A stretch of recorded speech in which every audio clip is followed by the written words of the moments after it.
За дахин өнөөдрийн мэндийг хүргэе. Өнөөдөр хамтдаа үл өст хаанчлаа гэдэг сэдвээр эзний үнээс суралцах болно. Урд өмнө ерөнхийдөө Даниэл нэгэн хаадуудын зүйлийг тийм ээ тайлбарлаж тэр хүмүүсийн сэтгэлд юу зовж, юу болохгүй байна, юу одоо айц давтуулж гэдэг зүйлсүүдийг одоо Бурханаас ирсэн мэрэгүү ухаанаараа тайлж өгч исэн одоо байгаа хоёр жишээ байна. Ерөнхийдөө энэ зүйлтэй холбоотой асуудалтай дандаа би гарах юм л та. Зүйлийн мэрэгчлэн болж байна. За өнөөдөр болохоор хаадууд биш. Даниэл өөрөө зүудэлж байгаа, өөрөө үзэгдэл үзэж байгаа, өөрөө Бурханаас тэр илчлэлтийг авч байгаа ийм тухай энэ талаар юу нь гарах болно. Тэгэхээр би нэг үгийг бас та бүхэнд тодорхой бас уншиж өгөх гэж байна. Сая болохоор төлөөлөл болгож нэг ишлэл гэдгийг уншуулсан байгаа. Одоо би эхнээс нь бас та бүхэнд уншиж өгье. Энэ чинь юу болж байгаа, Даниэл юу зүудэлж байгаа, зүудийн хайл нь юу болох талаар бас уншиж өгөх гэж байна. Би бүхэн хүмүүст байгаа хараад энэ чинь бас гарах хэсгүүдийн танараас дагаад уншаарай. За би та бүхэнд уншиж өгье. Дөрвөн араатын тухай үзэгдэл. Бабилоны хаан Белшазарын хангалтгаар онд Даниэл орондоо зүудэлж толгойдоо үзэгдэл харваа. Тэрээр зүудээр бичиж үлдээн доорх зүйлсийг ярив. Даниэл шүн бие үзэгдэлтэй үзэгтэн тэнгэрийн дөрвөн салхи их далайг оволцуулж байхыг харваа. Өөр хоорондоо айлтгүй дөрвөн авраг араатан далайгаас гарч ирв. Эхнийх нь арслан шиг өргөдийн жигүүртэй болов. Намайг харсаар байтал жигүүр нь таслагдж тэрээр газраас өргөдөн хүн шиг хоёр хөл дээрээ зогсов. Түнд хүний зүрх хөвгдөө. Харах тун нөгөө хоёр дахь араатан баавгай шиг төрхтэй байв. Тэр хажуудан босож байсан бөгөөд аман дотроо шүднийхээ завсад гурван хавирал зуусан байваа. Тэд түүнд босоод их мах идэв. Үүний дараа би харсаар байтал харах тун нэрвс шиг өөр нэгэн нуруундаа шууны дөрвөн дагалчтай байваа. Тэр араатан бас дөрвөн толгойтой байсан ба түүнд их мэдэл өгдөв. Үүний дараа би шөнийн үзэгдэлдээ цааш гарвал дөрөв дэх араатан хиртгийлэн айдас зүрлэм асар хүчтэй байлаа. Тэр нь том түнш шүдтэй байв. Тэр нь залхиж хэсэгчилж үлдсэнийг нь хөлөөрөө гიშгв. Энэ нь урд байсан бусад бүх араатаас ялгаатай 10 нэртэй байваа. Би тэдгээр иврийг ажиглаж байтал тэдний дундаас өөр нэгэн жижиг ивэр ургаж түрүүчийн иврүүдээс 3 түүний өмнө үндсээрээ булгав. Харах тун энэ жижиг ивэр хүний нүчиг үдтэй ихээр бардам ярих амтай байваа. Намайг харсаар байтал сэнтгнүүд тавигдж эртний нэгэн суудалдаа залрав. Түүний хувцас шиг цагаан толгойн ус нь цэвэр ноос шиг байв. Сэнтийн галын дүр шиг. Дуунууд нь дүрлэгдсэн гал шиг байв. Өмнөөс галтай мөрөн гарч ирэн урсв. Үе төмөрөө түнд үржилж, үе төмөрөө өмнө зогсож хооц байлаа. Шүүх эхлэн номууд дэлгэгдэв. Иврийн ярьж буй бардам үгсийн дуунаас болж би харсаар байлаа. Араатан алагдаж биеийн устгадан дүрлэгдсэн галд хаягдах хүртэл би харсаар байлаа. Үлдсэн араатуудын эрх мэдэл нь буулгагдсан боловч цаг хугацаа эртэл тэдний амийг сунгав. Би шөнийн үзэгдлийг харсаар байв. Харах тун хүний хүүшин нэгэн тэнгэрийн үйлсээр ирж эртний нэгэн дээр очиод түүнд бараалхав. Түүнд эрх мэдэл сүр чадлан хаанчлал өгдөв. Бүх ард түмэн үзтэн бүх хэлтэн түүнд үйлчлэв. Ноёрхлын үрдийн ноёрхол ис өнгөрөн одно. Хаанчлал нь ис устгах хаанчлал юмаач. Амен. За энэ хэсгийг уншиж байгаа их аимшигтай зөвлөлүүд юу нь бол байгаа. За ер нь Даниэл ном. За зарим хэсэгт Эзекиэл ном. За тэгээ илчлэл ном. Эдгээр хоорондоо бас энэ үзэгдлүүдэрээ тийм ээ одоо толгойнуудын тоог ихсгэж багасгаснараа тэр янз бүрийн даалгавчтай бид нар магадгүй зарим төсөөлж чадж байгаа айгүй төсөөлөгч чадвартай хүмүүс бол чадж байгаа. Тэр зарим нь жоохон ойлгохдоогүй ийм үзэгдлүүд ихэд гаргаараа адилхан байна л та. Тэрийг хэсгийг уншаад ер нь зөвнөлт кинонууд бичсэн зохиолчид ер нь бүгдээрээ Библийн ийм Даниэл ном ер нь ийм тийм ээ дөрүүд гардаг энэ зураглал өрсөлдөд гардаг энэ хэсгүүдийг бол уншаад тэдгээр кинонуудыг хийсэн бахаа гэж үздэг. Магадгүй Библиэс тэр хүмүүс хизээч уншааг бол тийм олон толгойтой, тийм ээ олон даалгавчтай, ивэртэй, айгүй олон нүдтэй ч юм уу эдгээр зүйлсүүдийг төсөөлж хийж чадах байсан болов уу, үгүй байсан болов уу гэдгээр бол гайхчих. Тэр ямар ч байсан бурхан бүхний ихэнд байсан. Тэр бүх зүйлийг бүтээсэн гэж томруулна. Энэ дэлхийд эзнээс авагдаагүй санаа. Бурханаас өгөгдөөгүй мэрэгүү ухаан байхгүй гэж гэрчлэнэ. Эзнээс өмнө тавигдсан ямар нэгэн уран дүрслэл, эзнээс өмнө зохиогдсон ямар нэгэн зохиол байгаагүй. Харин бидний эзэн үрдийн мөнхийн хаанчлагч нь өгөө. Тэр бүх зүйлийг ихлүүлсэн, тэр бүх зүйлийг бүтээгч юм аа. Амен. За, энэ 7 бүлэг саяны уншсан ишлэлээр ерөнхийдөө 4 араатны тухай үзэгдэл Даниэл үзсэн. Магадгүй олон талбай олон даалгавар шийдвэрүүд бид нар сонирхолтой байж байна. Гэхдээ би маш товчхон энийг базаад энэ ямар утга санаатай юм гэдгийг хэлж байна. Нэгдүгээр Даниэлийн үзсэн 4 араатны нэгдүгээр ихнийх араат нь ямар дүр төрхтэй байсан бэ гэхээр тэр нь арслан шиг бөгөөд за арслан дотроо төсөөлөө тийм ээ. Араатныхаа арслан гэж хэлдэг тийм ээ. Арслан шиг бөгөөд бүрэгдийн жигүүртэй. Нисдэг арслан гэсэн. Жигүүр нь аслагдаж газраас өргөгдөн хүн шиг хоёр хөлөөрөө зогсов. Төв хүний зүрх өгөгдөө гэж. Арслан шиг дүрхтэй нэгэн бүрэгдийн жигүүртэй одоо тийм араатан байсан багс биш тийм. Ер нь арслан нисдэг болчихвол бас их гай гарцтай л болох. Шууд нуунууд бол байх болно шүү дээ. За тэгээд ийм айхтар араатан байсан яасан бэ гэсэн чинь жигүүр нь таслагдсан гэж. Тэр араатны яг бүрэгдийн шиг жигүүр нь таслагдаад тэгээд унсны дараа газраас өргөдөх үед тэнд одоо хоёр хөл дээр зогссон байна. Тэгээд түүнд нэг зүйл өгөгдсөн нь юу вэ гэхээр хүний зүрх. Та хүний зүрх гэдэг хэлтэй. Хүний зүрх. Айныг сануултай хүний зүрх өгөгдсөн. За энэ бол ихнийх нь үндсэн Даниэлийн үзэгдэлтэй зүйлөөрөнд харсан ихний араатан. За энэ арай айгүй. За цаашдаа хоёр дахь нь баава шиг зүрхтэй.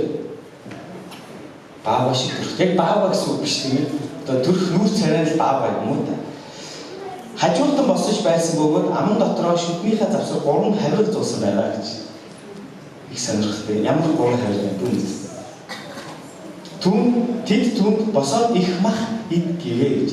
Энэ бол нэг талаар харахаар их өсвөлөн баава шиг төрхтэй араатан байна гэж ойлгож байна. Их өсвөл тийм ээ. Одоо бол шүднийхээ завсар хавиг байна гэж.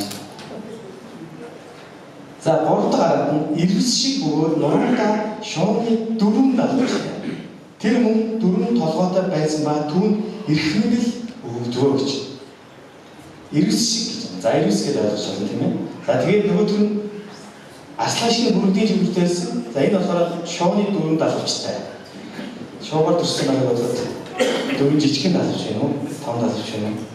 За тэгээд бас 4 толгойтой. Тэгээд хамгийн чухал мэдээлэлээс бодож үзэх хэрэгтэй юм гэхээр түүнд эрхмэл өгөгдөө гэж. За дөрөв цаатаа хилтгийлэн айц төрүүлэн асар их хүчтэй байлаа. Тэр нь том төмш хүчтэй. Тэр нь залгиж, хэсэгчилж, үлдснийг хөлөөрөө гიშгүү. Устаасаа 10 эврээрээ ялгаатай байсан. 10 эвэртэй араатан. Тэдний дундаас өөр нэгэн жижиг эвэр ургаж төрөвчийн эврүүдээс 3 түн юм үнсээрээ болгоо гэж. 10 эвэр байсан. Нэг жижигхэн эвэр ургасан бол гэсэн чи яасан бэ гэхээр тэр жижиг эврийн эргэн тойронд байгаа 3 эврийн яасан гэхээр үнсээрээ болгоод унсаан гэж. Энэ жижиг эвэр хүний нүд шиг нүдтэй. Нүдтэй эвэр. Тэгээд тэр ихээр бардам ярих амтай байгаа гэж. За энэ зүйлс Даниэлийн үзэгдэл бидэрт ямар хамаарах юм бол бидний айц давтуулсан тулдлаа биш байхаа гэж үзэж байна. Тэгэхээр энэ 4 араатныг Библийн эрдэмтэд судлаад энэ бол тухайн үедээ байсан 4 хаанчлал юм а гэж тайлбарсан байна. 4 хаанчлал. Эхнийх нь болохоор энэ бол Небухаднецарын хаанчлал. Небухаднецарын сүмээр мэдэн тийм ээ. Зүйдүүлсэн Даниэл тайлж өгсөн. Тэгээд Небухаднецар хаанаас бид нэг зүйлийг маш сайн ойлгосон гэж би найдаж байна. Эхлээд Даниэл түүний зүйлийг тайлж өгөх үед талархсан Даниэлийг тийм ээ одоо уушуулсан Даниэлийг шагнасан ингээд гайг байж байгаа дахиад нөгөө Небухаднецар хаан чинь бардам болсон. Тэгээд дахиад Даниэл зүйлийг дахиад тайлж өгсөн. Тэгэхдээ юу дөрөв Небухаднецар хаан нэгэн шалтгаан буугаад тийм ээ хаанчлаас зүхтаагаад тийм ээ хөл үзгийн тэнд хоноод их эвгүй төрсгөө цөмөр үүсгэх хамгийн чухал нь Даниэл Небухаднецар хаан юу мэдсэн бэ гэхээр хамгийн дээд нэг нь буюу тэр бүтгэл бурхан байдаг байна гэдгийг олж мэдсэн байна. Небухаднецар. Тэгэхээр бурханд итгэсэн. Тэгээд Даниэл боломжууд юу гэсэн? Чиний бурхан бол агуу гайхалтай юм аа гэж ойлгож ухаарсан. Бурхан Небухаднецар хааны амьдралаар дамжуулаад түн би хийм бэ гэдгийг ойлгож сүмэр санаж байгаа тийм ээ. Небухаднецар хаан ер нь эцсийн мөчөд ойлгосон. За нэгдүгээр хаанчлал нэгдүгээр ихний артлашиг бөгөөд бүрдийн жигүүртэй тэгээд жигүүрэн дасгаад тийм ээ. Тэгээд хоёр хөл дээрээ зогсоод түнд хүний зүрх өгдөг. Номхолсон юм байна тийм ээ. Тэгээд тэр Небухаднецарын хаанчлал эзэн өөрийнхөө ивэж өрөөлөөр байлгасан. Хамгийн тэр ивэж өрөөлийг бүрдэх боломжтой нэг юм хин зогсчихсон гэхээр Даниэл. Бурхан Даниэлээр дамжуулаад тэр хаанчлалыг бас өрөөжсөн. Би бол бурхан гэдгээ тэр хүмүүс ойлгож ирсэн. За тэгэхээр дараа үргэлжлүүлээд бас Небухаднецар хааны хүү нэгэн хаан гарч ирсэн. Тэр бол Белшазар гэж хаан. Энэ бол Белшазар хааны хаанчлал бол хоёр дахь одоо тэр Аратан гэж төрслөөгүй. Ямар ч байсан Небухаднецар хааны хаанчлалын төгсгөл байгаа тэр нэгэн хаан бол хэмээх гэрээ Белшазараа гэж нэрлсэн байна. Тэгэхээр эхний Аратныг энэ хоёр хаанаар яг төрсөлсөн байна. Хоёр дахь хаанчлал энэ хиний хаанчлал байсан бэ гэхээр Меди хүн Дариусын хаанчлал. Меди хүн Дариусын хаанчлал. Дариус гэж хаан гарч ирсэн. Тэрийг бол ямар аргаар зүрсэн бэ гэхээр Баавашиг төрхтөө хажуудан босож байсан бөгөөд аман дотроо шүдний тусах бурхан хөрөв зуусан тэр нэгэн бол энэ Дариус хаан юм аа гэж эрдэмтэд бол үзсэн байна. Гэтэл тэр номуудыг уншиж байхад бол эрдэмтэд ингэж ярьж байх. Тийм ээ. Яг гэж хэлээ олон хүмүүс, олон эрдэмтэд, олон мундаг хүмүүс ерөөдөө бол энэ Библийг олон ном тохиол зохиолууд үнээр адилхан төстэй байгаа зүйлийг судлаа. Тэр хүмүүс ерөөдөө бол энэ дөрвөн Аратан бол хоёр байсан дөрвөн хаанчлалыг бол өсөөлж чинь. ийм байх гэж хэлснийг бас бид энэ чинь бас бодох хэрэгтэй, харах хэрэгтэй гэсэн. Тэр хоёр дахь хаанчлал Меди хүн Дариус хааны хаанчлалыг бас зургалж тусалж байгаа байхаа гэж ойлгосон. За 3 дугаар Аратныг нь болохоор ингэсэн. Манай өмнөх 550 он Медчүүд Персийн хаан Кореш нэгдэж Вавилоныг болон авсан гэж. Энэ тэгэхээр ямар хаанчлал ирж байгаа гэхээр Персийн хаанчлал эхэлж байгаа гэсэн. Үүнийг захирч байсан хаан бол Кореш гэж хэлсэн. Тэгээд тухайн үед байсан Дариус хаан бол Персийн хаантай нэгдээд тэгээд Вавилоныг яасан бэ гэхээр нэг мөсөн буулгаж авсан. Вавилоны хаан юм билээ. За итгэлээ тод хэлээ. 1 2 3 Небухаднецар хаан тийм ээ Вавилоны хаан ямар нөхдүүдийг итлээд олзолж авлаа. За одоо гол зөвхөн 6 буулгав тийм ээ. Израильчуудыг очоод бодоо олгосон тийм ээ. За одоо ингээд эдгээр бүх юмроо бодоод байж шээ одоо хонос. За тэгэхээр 3 дахь хаанчлал болохоор Персийн хаан Корешийн хаанчлалтай 3 дахь Аратныг бол зөвлөсөн байна. За 4 дугаар хаанчлал болохоор энэ чинь бүр илүү том хаанчлал талаар юудад ярьж байгаа нь Александр хааны байгуулсан Грекийн эзэнт гүрээ гэж тайлбарсан байна.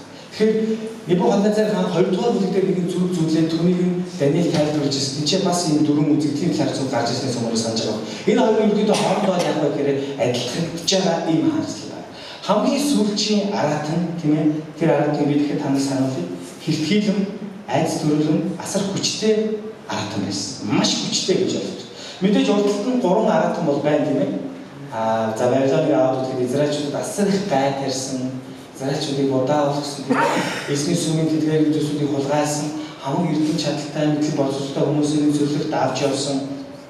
Бас л хүчтэй эзэнт гүрэн байсан Вавилоны Небухаднецар хаан. Тэгмээ түүний санаж байгаа бол тийч олон хаан олон хаттууд ирж мөрөгжижсэн ийм үеийг бид санаж байна. Эдгээр хаанчлуудаас бүр илүү хүчтэй Александр хааны байгуулсан Грекийн эзэнт гүрэн гэж. За энийг бол түүхчид бол илүү гоё тайлбарлах хэрэгтэй. Яг ямар хаанчлал юу байсан, яасан гэсэн гэдэг. Тэгэхээр яг гэсэн Библийн эрдэмтэд бол энэ 4-р Аратныг юугаар төрсөн хэлсэн байгаа. За тэгэхээр ингэж байгаа. Александр хаанаас барсны дараа түүний 4 жанжийн хаанчлалын хуван авсан бөгөөд эдний нэг болох 4-р Антиох Эпифаны хаанчлалын үед Юудын ард түмэн үнэхээр аимшиг хавшлыг үтсэн байна гэж. Тэгээ миний сайн уншсан хэсгээр бол 4 дахь Аратан бол яг гэхээр их бардам яриад Тэгээд түн эрхэмтэл өгсөн. Өөрөөр хэлбэл тэр сүтгэж, бөснөж, нураах тийм эрхэмтэлтэй байсан тухай. Бусад гурван хаанчлалд нь нурж унсан боловч энэ чинь маш чухал хэсэг гарч байгаа. Энийг би та бүхэнд уншиж өгье. 11-р эшлэлээс би та бүхэнд уншиж өгье. Эврийн ярьж буй бардам үсгийн дуунаас болж би харсаар байлаа. Аратан алагдаж биеийн устгагдан дүрлэлсэн гал хаягдах хүртэл би харсаар байлаа. Үлдсэн араатнуудын эрх мэдэл нь булаагдсан боловч цаг хугацаа иртэл тэдний амийг сунгаач. За энэс хойш үргэлжлүүлээд дараагийн хэсэгтээ бас холбоод ярив. Тэр дөрөвдүгээр араатан бол агуу Александр хаан буюу тухайн үед байсан грек эзэнт хүрнээс гарч ирсэн ийм хаанчлалыг дүрслэн харуулсан ийм араатан. Тэгэхээр энэ араатан юу гэж шүү дээ? Тийм ээ? Бурхны ард түмэн, Бурхнаар сонгогдсон тэр ард түмэн их гай улсан ийм хаанчлал байсан гэж Библийн эрдэмтдүүд ерөөдөө үзсэн байна. За тэгэхээр дөрвөн үзэгдлийн тухайд тайлбарлал ийм дөрвөн хаанчлал байна гэж бид ойлгож байна. Тэгэхээр өнөөдөр би та бүхэнд бидэнд өгөгдсөн Библийн ишлэгийг дахин нэг удаа уншиж өгье. 9-өөс 14-р ишлэгийг хамтдаа харна. Энэ чанаас бас эзний тухай ярих зүйлс юм байна. Намайг харсаар байтал сентинүүд тавигдаж эртний нэгэн суудалтаа залрваа. Түүний хувцас цас шиг цагаан толгойн мөсөн цэвэр навс шиг байв. Сентийн галын дүү шиг дугуйнууд нь дүрлэлсэн гал шиг байваа. Өмнөөс галтай мөрөн гарч ирэн урсууд үр төмөрөө түнд үлчилж үр төмөрөө өмнө зогсцоож байлаа. Шүүх ихлэн намууд дэлгэрдэг. Энэ хэсэг уншихад бидэнд юу санагдаж байна? Хэн гэж санагдаж байна? Миний тухай ярьж байгаа юм шүү.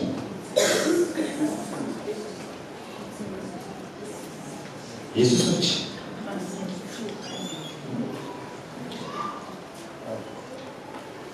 Бид нар Бурханд итгэдэг. Бид нар тэгээд ариун гурвал гэж ярьдаг тийм ээ. Юу байдаг вэ? Эцэг, хүү, ариун сүнс шүү. Тэгээд эцэг Бурханыг болохоор бүтээгч Бурхан гэж бид ярьж байгаа тийм ээ. Тэгэхээр энэ чинь Библийн хэсэгдэр болохоор энэ бүтээгч Бурхан юу гэж нэрлсэн гэдэг эртний нэгэн гэж ерөөдөө төрсөн байна.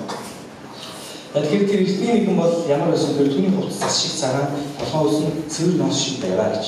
Энэ хэсгийг бас бид Итгэл ном дээрээс харж байна. Тэр эртний нэгэн тэр бүтээгч гайхамшигтай Яхова Бурхан ямар агуу нэгэн юм бэ гэдгийг төрсөлсөн байгаа гэдэг Итгэл номоос ч гэсэн харж байна. Бас Даниэл номны тэр зөвлөлүүдээр ч гэсэн харагддаг. За тэр юу гэсэн бэ гэхээр өмнөөс галтай мөрөн гарч ирэн урсуу. За танаас одоо юу төрсөлдөж байна? Галтай мөрөн гэхээр танаас юу санагдаж байна? Там. Сингапур амар санагдаж байна. Бусад хүмүүсд гайхаад. Галтай мөрөн түүний яг урдуур дүрлэлсэн урсж байна гэж. Үр төмөрөө түнд үлчиж, үр төмөрөө өмнө зогсцоож байлаа гэж. Үр төмөрөө Бурхны ард түмэн. Эзнэр сонгогдсон түнд итгэдэг энэ таанд байх болоо гэж би итгэлтэй. Нэг удаа би Библийн сургууль сурч байлаа. Их сайхан амжилт байсан. Тэгээд Итгэл ном, Даниэл ном, Библиэр бүх номууд үздэг. Тэгээд манай багш нар тухайн үед байсан багш нар бүр ялангуяа аюул сонирхолтой байсан. Библиэр гадаад багш нарын Библийг судлал, орчуулах, хүмүүст хүргэх тал дээр бол ер нь Монгол багш нарыг буулж байгаа юм биш тийм ээ. Гэхдээ бид нар бас нэг аюул сайн заадаг байсан. Аюул олон ном уншаад тухайн үед маш их дүүрэн байлаа. Тэгж байх нэг өрөө зүудэлсэн. Юу зүудэлсэн бэ гэхээр эцсийн өдрийн талаар зүудэлсэн. Тэр зүйл нь бол пастор байсан, шүрээ гэж хоёр байсан. Эцсийн өдөр ирсэн нэг юм болсон юу болсон бэ гэхээр би цонхоор харсан чинь тэнгэр уулаа. Тэгээд галтай бүмэлдүүд онжсэн. Энэ кино үзсэнтэй бол холбоотой биш үзээ. Энэ кинонд ирэх зүйл биш. Яг би Библийн хичээл үзээ тэгээд зүйлсэн зүйл. Галтай бүмэлдүүд онжсэн. Тэгээд дотроо бодож яагаад шүрээ чи эцсийн өдөр ирж штэ. Харин тийм байна. Цөмөр ингээд тойр болоо залбирцаа гэсэн. Тэгээд тэр маш том өрөө байгаад аюулсан. Би бол цонхоор нарсан. Манай нөхцөлийн залтаас маш том юм шүү. Тэгээ бүгдээрээ босцсон ингээд нэг тийм ээ нэг 10 хүмүүс багш ингээд тэгээд тойрог бүргийн болоод бүгдээрээ гараасаа барай залбираад тэгээ хүмүүс яасан бэ гэхээр дээш яваадсан гээл гоё. Бүгд гараасаа барай. Тэгээ гол асуудал юу байсан гэхээр би ерөөс явахгүйсэн. Яа нэ. Тэгээ тэрнээс хойш бас жоохон хичээсэн л дээ. За чи бас ийм бас болж магадгүй юм биш үү? Гэтэ энэ зүүдээс бурхан талархаж байгаа юм. Яг эцсийн өдөр явахгүй бол яана тийм. Гэтэ тухайн үеиг бол би яг нүдэндээ маш сайн зүйлс одоо ч гэсэн би юусэн мартахгүй. Юу нэг аимшигтай тийм өдөр байсан. Тэр би зүйдээ яг гэж ярьж байна гэдэг. Даниэл ном бол иш үзүүлэх юм. Иш үзүүлэх намын талаар бид нар мэдэхдээ иш үзүүлэх үүдээ хоёр янз байна. Эхнийх нь болохоор яг бурхан иш үзүүлэгчдэрээ дамжуулаад тухайн нэгэн тухайн цаг үед өөрийнхөө тэр одоо амлалт, өөрийнхөө тэр сахилгажуулалт, өөрийнхөө шийдвэр, өөрийнхөө тэр хийх гэсэн зүйлсүүдээ одоо харуулж мэдүүлж исэн ийм үзэгдэл, ийм иш үзүүлэг байна. Ялсан тийм. Одоо яг Даниэл бол Даниэлийн үед амьдарч байгаа тэр ард түмэнд хэлэгдэж байна. Ирмая иш үзүүлж байгаа Ирмаягийн үр Израильчууд ямар байсан тэр хүмүүст иш үзүүлэгдэж байна гэж. Тэр өнөөдрийн бидний энэ бол энэ одоо үзэгдэл энэ бурхнаас өгж байгаа Даниэлээр дамжуулаад хэлж байгаа иш үзүүлэг бас хоёр талтай байна гэж ойлгож байна.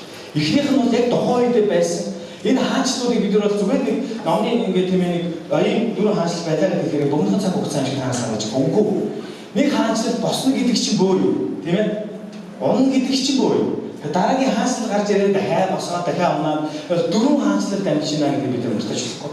Тэгэхээр энэ хаанчлалуудын үед бурхан тэр хаанчлалуудыг иш үзүүлж байгаа ийм үзэгдэл байна гэж бид нэгдүгээр ойлгох хэрэгтэй. Энэ тухайн үед яг болоод өнгөрсөн, тийм ээ? Небухаднецарын хаанчлал байна. Яг л адилхан томорсон, зодуулсан, гимссэн, дараагийн хаан байсан, будаа болсон, дараагийн хаанчлал байсан, будаа болсон, хамгийн сүүлийн гэрийн хийх түрэн гарч ирэх хүртэл эдгээр зүйлсүүдийг бурхан өөрийн иш үзүүлэгч Даниэлээр дамжуулаад түн үзэгдэж, түн хэлүүлжээ гэдэг юм. Дараа нь хамгийн чухал хэсэг нь юу вэ гэхээр энэ бол эцсийн үеийн онлын талаас гэж тааж. Эцсийн үе. Та эцсийн үе гэдэг хэлдэг. Эцсийн үе. Эцсийн үе гэхээр надад усан батлаа хэлж байгаа хүмүүсийн шалгалт авах их санаанд ордог. Тэр хүмүүсээс заавал асуух хэрэгтэй асуулт байдаг. За та эзэн нэг цаг тэр аяг ихтэй хэлж шээ тийм. Магадгүй одоо энэ хүний жамаараа нас гарлаа. Тэгвэл хүмүүс ямар уурлж би болоо байх ч юм.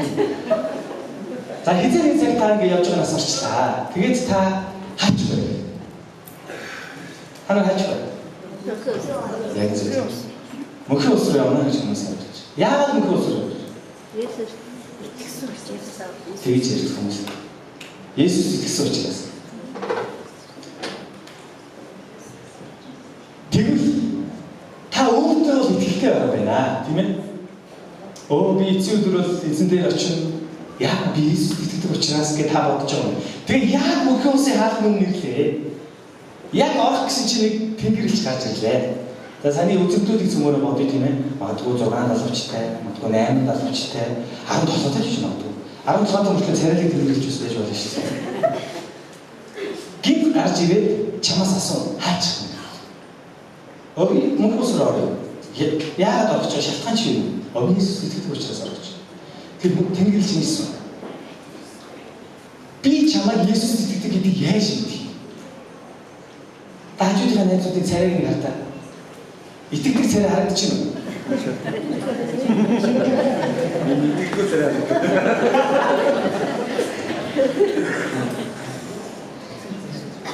Мэдээж мөрөглөлийн өрөнд байгаа учраас тийм ээ. Сайн хариу зүйл байна шүү дээ. Боо хойц яриад байна. Итгэдэг үчиг биш гэж хүн байхгүй тийм ээ. Тэгээд тэнгэрэлч бид нар хичнээн хариу царай гараад очиж чинь тэнгэрэлч асуув биднээс. Яаж танд би итгэх юм бэ гэж. Тэр үед нь хүмүүсийн усан баталгаа хэлгэж байгаа тэр хүмүүсийн амнаас сонсож нэг л зүйл байдаг тэрний юу вэ? Есүс өнөөдөр залмайд цогцолсон юм аа.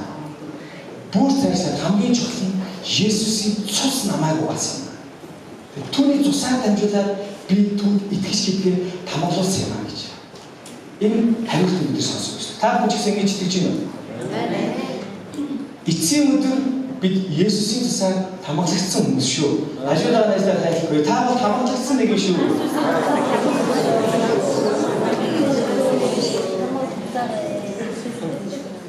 За бид эцсийн үеийн онлын талаар одоо ярьж эхлэх гэж байна.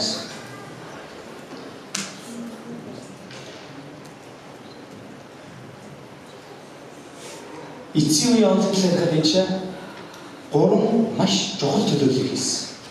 Эхнийх нь хэм бэ гэхээр эртний нэг гэж хэлсэн. Эртний нэгнийг би бол дотроо бодоход энэ бол Йохова, энэ бол бүтээгч бурхан юм байна гэж хэлж байна. Дараад нь нэг нөхөр гарч ирсэн, ямар нөхөр гарч ирсэн бэ гэхээр нөгөө дөрөвдүгээр хаанчлал буюу тухайн үед нэрлэж байгаа Грекийн хаанчлал, тухайн хаан Александр хаан байж харин Библиэлд үлдэж байгаа нөгөө Арат магадгүй Мос үсийг төлөвлөж юм гэж ойлгож байна. Тэр юу гэж хэлсэн бэ? Үлдсэн араатууд их мэдэн булаагдсан боломж цаг хугацаа эртэл тэдний амийг сунгаваа гэж. Энэ юу ямар утгатай вэ гэхээр Мос үс бол Есүс Христийн загалмай үгээр дамжуулан ялагдсан. Би тэгж хэлдэг. Амен. Есүс Христ загалмайгаар цогтгодох үедээ хэнийг ялсан? Сатан, диавол муу нэг ялсан баг. Нэг үс ялсан баг. Ингээд хэлэнгүүт хүмүүс тэгж хэлдэг. Тэгээ одоо хүмүүс үс яагаад бол надад нөлөөлөд байна. Тэг шалтгааны одоо хэлж. Юу ч хэлсэн бэ гэхээр ер нь бол бурхан араатнуудыг бод зогсон, бодоо олгосон, эрхмэдүүдийг авсан, далавчуудыг дасцсан, эврүүдийг хугалсан. Гэхдээ цаг хугацаа эртэл тэдний амийг яах вэ? Сунгасан гэж хэлж. Тэд одоохондоо яах вэ? Амийг байгаа. Бидний дунд байгаа. Тэр амийг байгаа, одоохондоо амийг байгаа. Амийг ялгцсныг нэг зорилго юм бэ гэхээр та биднийг эснээс холдуулах тийм зорилго. Мос үсний ажил одоо ч гэсэн яах вэ? Хийхсээр байгаа гэсэн. Цаашлаа 3 дахь чухал хүн гарч ирж байгаа юу гэхээр би шүний үзэгдлийг харсаар байв. Харах тун хүний хүүшиг нэгэн тэнгэрийн үлсээр ирж эртний нэгэн дээр очиод түүнд бараалхав. Түүнд ирэх мэдэл сүр чадлан хаанчлал өргөдөж бүх ард түмэн үндэстэн бүх хэлтэн түүнд үйлчлэв. Ноёрхол нь үрдийн ноёрхол эс өнгөрөн модно. Хаанчлал нь эс устдах хаанчлал юм аа гэж хэлж. Амен. Энэ хоёр хэнийг төсөлж байна? Бидний эзэн Есүс Христийг төсөлж байна. Матай номдэр хэлсэн байл Есүс Христ хүний хүн гэж хэлсэн. Есүс Христийг төсөлж. Даниэл өөрсдөө өөрийнхөө зүйлсэн зүйлээ тайлж байгаа талаараа ярьдаг. Тэгээ тэр зүйлтэй ингэж би та бүхэн ихний хэсэг уншиж өгье. Харин Даниэл би дотроо шааж миний толгойдох үзэгдлүүд намайг түгшээсээр байлаа. Би хажууд зогсогчдын нэгэнд дөхөж очиод түүнээс энэ бүх явдлын үнэн учрыг асууа гэж. Тэгээ би энийг уншаад бас яг нэг зүйлийн талаар бодсон. Би хажууд байгаа хүн дээр очиод яагаад би дэше явахгүй юм бэ гэдгийг асуухгүй яаваа гэж бодсон зүйдэн дээр. Бусад хүмүүс яваад би хажууд байгаа хүнээс нэр очиод асууж болохгүйсэн байх шүү дээ гэж бодсон. Тэгээ Даниэл яасан бэ гэхээр ихэд сэтгэл санаа зовсон байна. Одоо би та нарт ингээд энэ араатнуудын талаар ингээд тайлбарлаад өгөхөөр айж байгаа юм байна уу? Айж байгаа бол дараа би ямар хаймар юм. Гамбайр бол айгүй айж байгаа юм байна. Хамгийн их зэрэгтэй манай айж байгаа юм байна. Одоо л хайгаад байгаа юм алга. Тэгээ зүмөрө бодъё. Энийг зүйлч ингээд зүмөрө бодъё та. Даниэл орнд та өөрийгөө тавиад. Аах уу? Айн үстэй тийм. Тэрвээ нэг арслан бүгдийг өвөртэй нисээл юм. Баав шиг царайтай нэгэн гарч ирэл. Аманда 3 хавирахтай. Баатуул тэр хүний хавирга бол яа тийм. Энэ бас аимшигтай харагдсан. 10 давлчтай 4 толгойтой ирвэс гарч ирж байгаа. За тэгээд ялангуяа тэр 4 дахь араатын талаар бол амар төрөлцсөн байна. За зөвхөн хүн нэг юмнаас очих за юу гэдэг тийм нэг юм зог тусах гэдэг нэг айцыг илэрхийлж болж штэ. Энэ чинь ерөөсөө тэр бүхий илэрхийлэл хамгийн амар юм гэж аах. Тэр юу юм бэ гэхээр хэртгийлэл юм. Хэртгийлэл юм ээ. Хав аргагүй шүү тийм ээ. Ганцаар явж байгаа гэдэг юм. Та юусаа айхгүй тийм. Энэ хэртгийлэл яаж тайлбарлах вэ гэдэггүй амар айцтай. Тэгээд тэр амар нэгний Даниэл зүудэлсэн. Аимшигуудыг бол Даниэл зүудэлсэн. Тэгээд Даниэл яасан бэ гэхээр сэтгэл нь шаналсан, сэтгэл нь зовсон. Даниэл бол зүудний талаар маш тодорхой мэддэг юм. Тэр зүудний талаар юу тодорхой мэддэг юм бэ гэхээр энэ бол нэгдүгээр Бурханаас өгөгдсөн гэж Даниэл мэддэг. Хоёрдугаар Даниэл энэ бол тайлбартай гэж Даниэл мэддэг. Гуравдугаар Даниэл энэ тайлбарыг биелнэ гэж мэддэг. Пастор ярьжсэн тийм. Би ингээд заримдаа зүудлэхээр тэр биелдэг гэж ярьжсэн тийм. Тэг аимшигтай зүудлэх биелчүүл яа. Амар. Тэгээд тэр хажуу зогсож байгаа нэгэн дээр очиод учрыг нь асуугаа гэж. Тэгээд тэр хүн бол зүгт маш тодорхой байсан. Энэ дөрвөн авраг гараад том бол газраас босох дөрвөн хаа юмаа гэж хэлсэн. Харин хамгийн нэгний ариун хүмүүс хаанчлыг авч ирэх бүх үеийн турш өвөр эзэмшин гэрээ гэж хэлсэн. Амен. Энд чи Даниэлд бурхан хожим болох. Мэдээж тухайд болох дөрвөн хаанчлын талаар бид яриад өнгөрчлөө. Хожим болох тэр сүнслэг тулааны талаар маш тодорхой тайлбарч. Тэр юу юм бэ гэхээр харин хамгийн дээд нэгний ариун хүмүүс гэж хэлж. Хамгийн дээд нэгний шин бэ? Бурхан бидний бүтээгч. Бүх эрх мэдлийг авсан хүний хүүд тэр эрх мэдлийг өгсөн гэж хэлсэн тийм ээ. Бүх ард түмэнд бүх хэлтэн түнд үйлчлэх гэж хэлсэн. Хамгийн дээд нэгэн бол бурхан. Цаашлаад хамгийн дээд нэгний ариун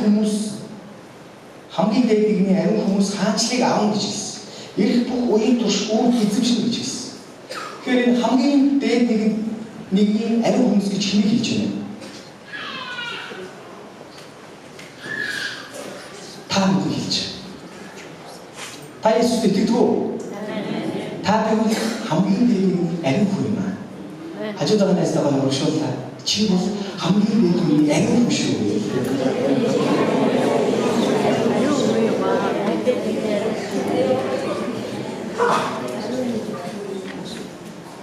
Бид бол хамгийн дээд нэгний ариун хүмүүс. Амен. Даниэлийн зүг тайлбарлахдаа дараа нь гэж хэлсэн. Дараа нь бусад аратуудаас ялгаатай нэг аимшигтай, төмөр шүдтэй, хүрэл тумстай, залхиж, буталж, үлдснээр хөлөөрөө гიშгсэн дөрөвдөг аратны үнэн учрыг мэдхийг би хүсвэ гэж хэлсэн. Одоо эндээс мөрөө нэг зүйлийг онцгойлоо харж болж байгаа. Тэрний юу юм бэ гэхээр өмнөх 3 аратыг бол Даниэлийг сонирхгүй юм тийм. Нэг сонирхгүй. Окей. Гэхдээ нэг зүйлийг сонирхсон. Тэр дөрөвдөг арат нь юу юм бэ? Цаашлаа мөн түүний толгойн 10 ивэр болно. Өмнө нь зай гарахаар 3 ивэр булгарч унсан өөр нэг ивэр буюу нүдтэй агуу их багдам мөнгө хилдэг амтай гадна төрхөөрөө бусдаасаа илүү том харагдсан ивэр зэргийн учрыг мэдхийг би хүслээ гэж хэлсэн. Энэ дөрөвдөг хараатын тухай мэдвэр байна гэж хэлсэн. Цаашлаа намайг харсаар байхад тэр ивэр ариун хүмүүстэй тулалдан дайдаж тэдний дийлж байсан нь. Одоо байсан гэдэг чухал зүйл гэж байна. Эрсдний нэгэн ирж хамгийн дээд нэгний ариун хүмүүсийн төлөө шүүх өгөгдөж, ариун хүмүүс хаанчлыг залгамжлах цаг ирэх хүртэл болно.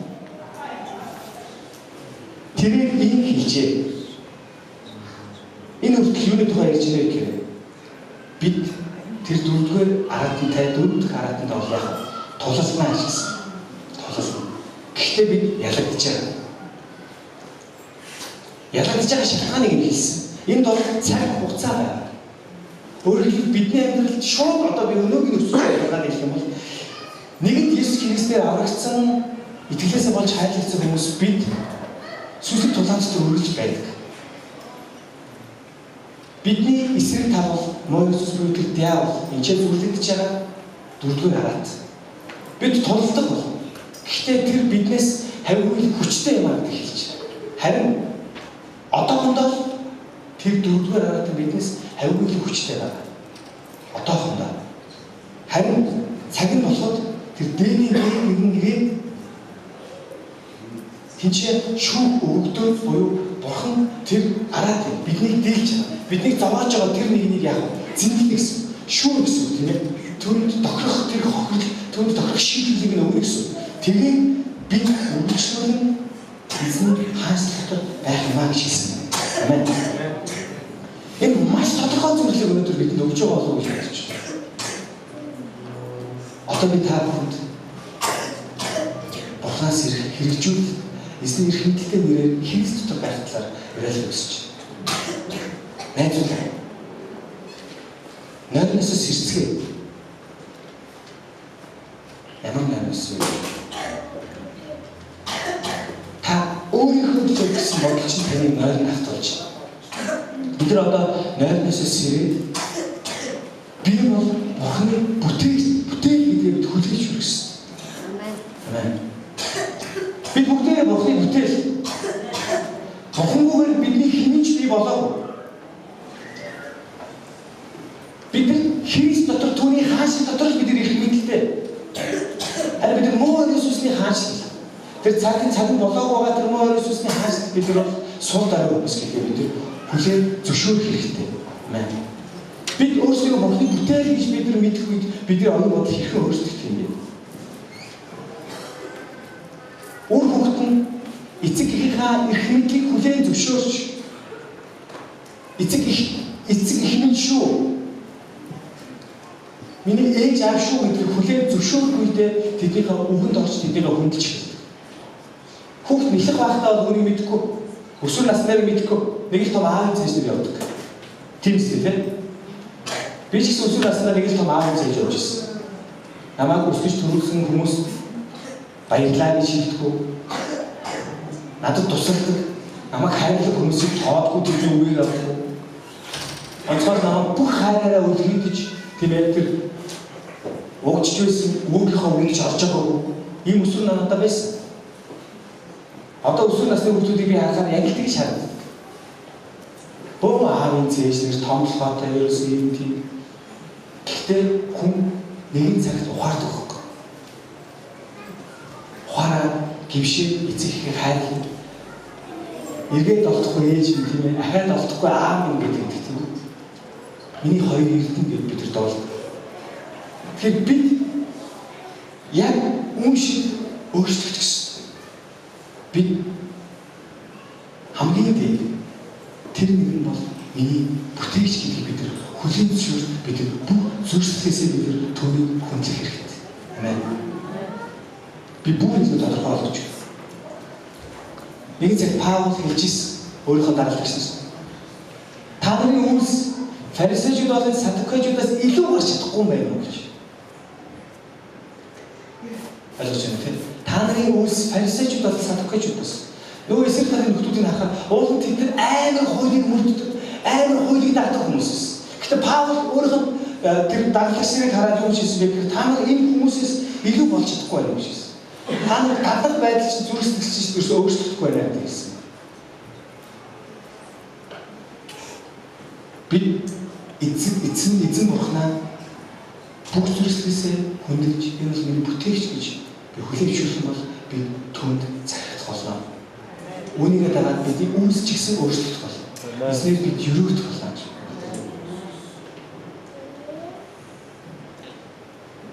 Бид бурхныг бүх амьдралаар хүндэж чадахгүй байна гэж би хэлээд байна. Бид түүний бүтээгчээ гэдгийг бид тунхаглахгүй. Бид өөрсдөө бурханд очиад бурханд юм хийж өгч байгаа юм шиг байна. Бид өөрсдөө бид нойрноосоо сэргэж байна. Бидний хийх ажил бол одоо л дөнгөж нойрноосоо сэргэх биш. Бид сүнслэг тулаанд Христ итгэл дотроо байж бид ялал байгуулахгүй бидний өмнө ирж байна гэж. Амен. Бид сайн мэдээ тунхаглаж, бид итгэлийн амьдралаар идэвхтэй амьдарч, бид ариун сүнсний галаар шатаж, бидний эзний хаанчлал өшөө илүү болцтой бид тэлэх ажил бид өөрсдөө зориулж байна. Амен.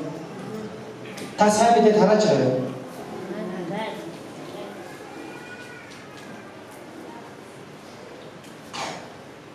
Энэний өнгөрсөн 7 оны 5 дахь өдөр Седон номоос Бурхны үгээс би маш их юм хэлсэн. Тийчээ надад өгөгдсөн Бурхны юу байсан бэ гэхээр бусдын итгэлийн талаарх чиний төрөлд хэр санаа зовж байгаа бэ гэдэг талаар надад асууж өөрөө хэлсэн. Бусдын итгэлийн тэнхрүүлэхэд бол чи юу хийж байгаа юм бэ? Чамаас болж хэнийг тэнхэрч юм уу? Чамаас болж хэнийг итгэл дотроо босч юм гэдгийг эзэн надаас асуусан. Тэгээд бодсон. Тэгээд эзэн нэрийг хэмсэн ба. Тэгээд эзэн та үгдсэн амьдралын турш надаас олж босод бүхний итгэлийг тэнхрүүлж өгөөч гэж болохоос гэсэн. Тэгэхээр Бурхны таны төлөө тань зориулсан Бурхны гайхамшигтай дуудлага, Бурхны гайхамшигтай ажил байгаа. Таны зөвхөн ганцхан Бурхны нэрээр хөдөлгөөн юу биш, түнд хэрэглэх юм аа. Эзэн таны бүтээгч учраас тэр таны өөрийнхөө хүслийн дагуу өдөрдөх эрхэм түнд байгаа. Та түнд өдөрдөгдөөч. Эсбөгөөс бид энэ дөрөвдүгээр агаат буюу сатан диавол ялагдж бид нар эзний хаанчлаас аврагдаж магадгүй. Би магадгүй юм шиг. Зарим Библийн эрдэмтэд зарим хүмүүс надад байгаа аврал алдах уу алдагдахгүй юу гэдэг талаар ярьдаг. Нэгд итгэсэн хүн аврагчдээ бэ. Тийм ээ? Иесусээр өрөвддөг юм. Тэр хүн тэр аврал өрөөлөө алдах уу гэж асуулт гарч ирсэн. Хүмүүс энэ маш их байна. Зарим номд хүмүүс нэгд итгэсэн бол аврагдана. Ямар ч муу юм хийжсэн нэг цагт тэр яг цаал бүхэн дээр ирнэ гэж үзсэн. Зарим хүмүүс бол итгэж гисэн дараа эзний хүсэл нийцгүй зүйлсийг аваад бурхан түүнээс тэр авралыг авна гэж үзсэн. Гэтэ энэ хоёр маргааны аль ч биднэрт тийм хамаатай биш. Бидний итгэдэг теолог голцсон зөвхөн Христээр бид байсан. Өөрөөр хэлбэл бид нар бурханы туршлагад авна шүү, тийм. Эцэг хүмүүстээ авалчгуудаа хэсэг тийм ээ гардуу дотор зоог хийж явж байгаад ирж мэгэл тийм.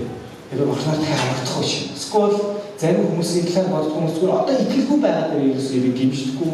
Тэгээд тэр дотор итгэлгүй байдалтай хүмүүс байсан юм.